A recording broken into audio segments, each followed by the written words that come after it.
নমস্কাৰ বন্ধু-বান্ধৱীসকল, সংগীতাৰ ৰেচিপি চলা আপোনালোক সকলোকে স্বাগতম জনাইছো। আজি মই বনাবলৈ লৈছো নাৰিকলৰ বৰফি। এই বৰফিটো খাবলৈ খুব সোৱাদ লগা হয় আৰু বনাবলৈ একেবাৰে সহজ।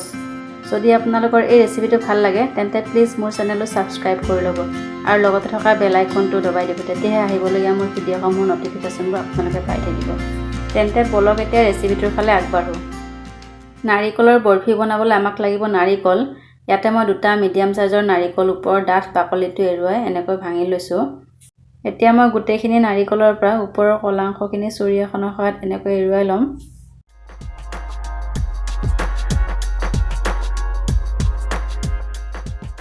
এয়া চাওক, গোটেইখিনি নাৰিকলৰ পৰা মই কলা অংশখিনি ধুনীয়াকৈ এৰুৱাই ল'লো আৰু ইয়াতে অকণমান পানী দি এইখিনি ভালকৈ ধুই ল'ম।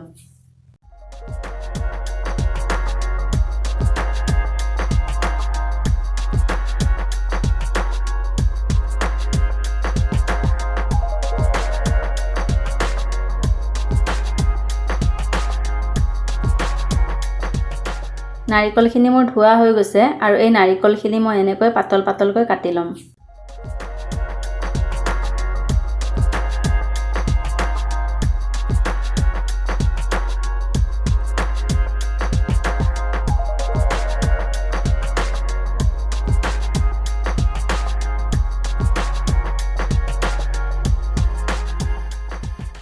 নাৰিকলখিনি মোৰ কাটা হৈ গ'ল। এটা মিক্সিৰ জাৰ লৈছো আৰু ইয়াতে নাৰিকলখিনি অলপ অলপকৈ দি নাৰিকলখিনি ভালকৈ গুড়ি কৰি ল'ম। এয়া চাওক, নাৰিকলখিনি মই এনেকৈ গুড়ি কৰি ল'লো।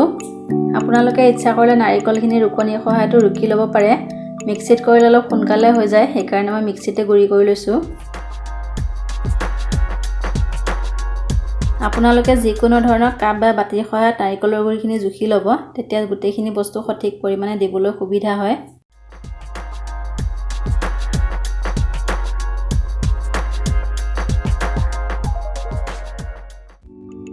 ইয়াতে মোৰ মেজাৰিং কাপেৰে 2 কাপ নাৰিকলৰ গুড়ি ওলাইছে। গেছত এখন পেন বহাই দিছো আৰু ইয়াতে নাৰিকলৰ গুড়িখিনি দি লো টু মিডিয়াম ফ্লেমত নাৰিকলৰ গুড়িখিনি 10-12 মিনিটমান ভাজি ল'ম। মুঠতে নাৰিকলখিনি তেতিয়ালৈ ভাজিব লাগে যেতিয়ালৈ নাৰিকলত থকা ৰসখিনি ভালকৈ শুকাই নাহে, তেতিয়াহে বৰফিটো খাবলৈ বেছি সোৱাদ লগা হয়।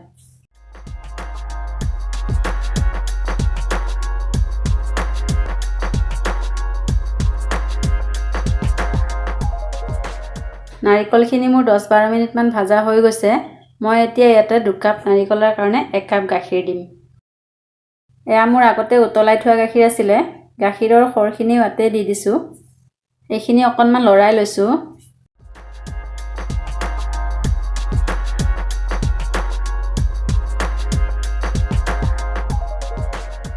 এয়া দিছো চেনি আধা কাপ। অৱশ্যে মিঠাটো আপোনালোকে সোৱাদ অনুযায়ী ইয়াতকৈ অলপ কম বা বেছিও কৰিব পাৰে। পাউডাৰ গাখীৰ দিছো আধা কাপ। এই গোটেইখিনি বস্তু মই এতিয়া খুব ভালকৈ মিহলাই ল'ম।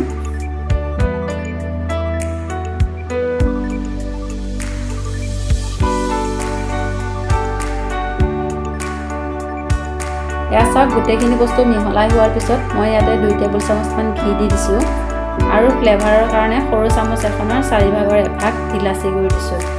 ইলাচি গুড়িটো অপচনেল হয়, যদি বেয়া পাই নিদিলেও হ'ব। এই নাৰিকলখিনি এতিয়া লো টু মিডিয়াম ফ্লেমত এনেকৈ লৰাই লৰাই ভাজি থাকিম যেতিয়ালৈ এইখিনি অকণমান ডাঠ হৈ নাহে।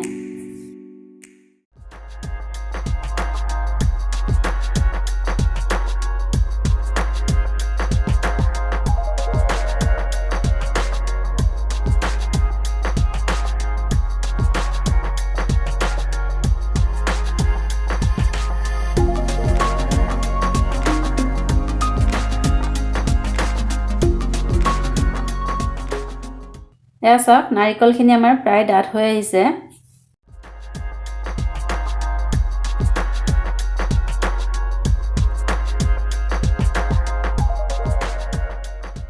আপোনালোকে নিশ্চয় মন কৰিছে চাগে, নাৰিকলখিনি লৰাই থাকোঁতে এঠাইতে থুপ খাই ধৰিছে আৰু হাতাখনতো আঠাৰ দৰে এনেকৈ লাগি ধৰিছে।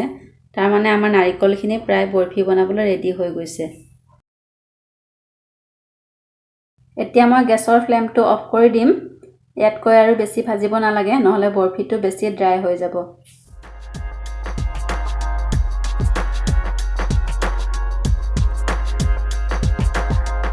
বৰফিটো চেপ দিবলৈ মই এনেকুৱা ধৰণৰ এখন কাঁহী লৈছোঁ আৰু কাঁহীখন এনেকৈ ওলোটাই লৈছোঁ। ইয়াতে অকণমান ঘি ভালকৈ সানি ল'ম। অৱশ্যে কাঁহীখনৰ চিধা ছাইডটো ব্যৱহাৰ কৰিব পাৰি, কিন্তু ওলোটা ছাইডটো ল'লে বৰফিকেইটা কাটিবলৈ বেছি সুবিধা হয়, সেইকাৰণে মই ওলোটা ছাইডটো ব্যৱহাৰ কৰিছোঁ। নাৰিকলখিনি এতিয়া ইয়াতে গৰমে গৰমে দি ভালকৈ বহলাই ল'ম।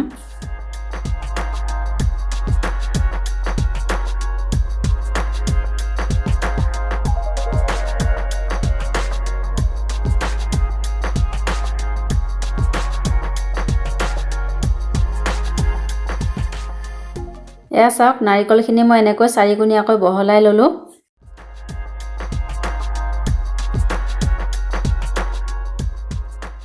এয়া চাওক, চুৰি এখনৰ সহায়ত মই বৰফিৰ পিচকেইটাও কাটি লৈছোঁ। বৰফিৰ পিচকেইটা আপোনালোকে ডাঙৰ সৰু নিজৰ পচন্দ অনুযায়ী কাটি ল'ব।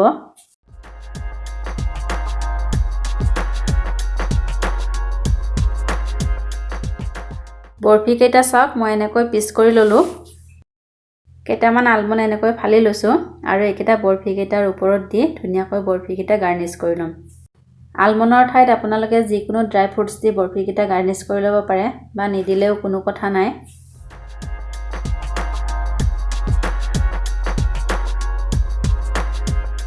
এয়া চাওক, বৰফিকেইটা মই এনেকৈ আলমণ্ডৰে গাৰ্নিছ কৰি ল'লোঁ আৰু এইখিনি এতিয়া 3-4 ঘণ্টাৰ কাৰণে খুব ভালকৈ ঠাণ্ডা হ'বলৈ দিম। এয়া চাওক, 4 ঘণ্টাৰ পিছত বৰফিকেইটা আমাৰ ধুনীয়াকৈ ঠাণ্ডা হৈ গৈছে। ঠাণ্ডা হোৱাৰ লগে লগে বৰফিকেইটা ধুনীয়াকৈ ডাঠ হৈ গ'ল। চুৰি এখনৰ সহায়ত বৰফিৰ পিচবোৰ এনেকৈ উলিয়াই ল'ব।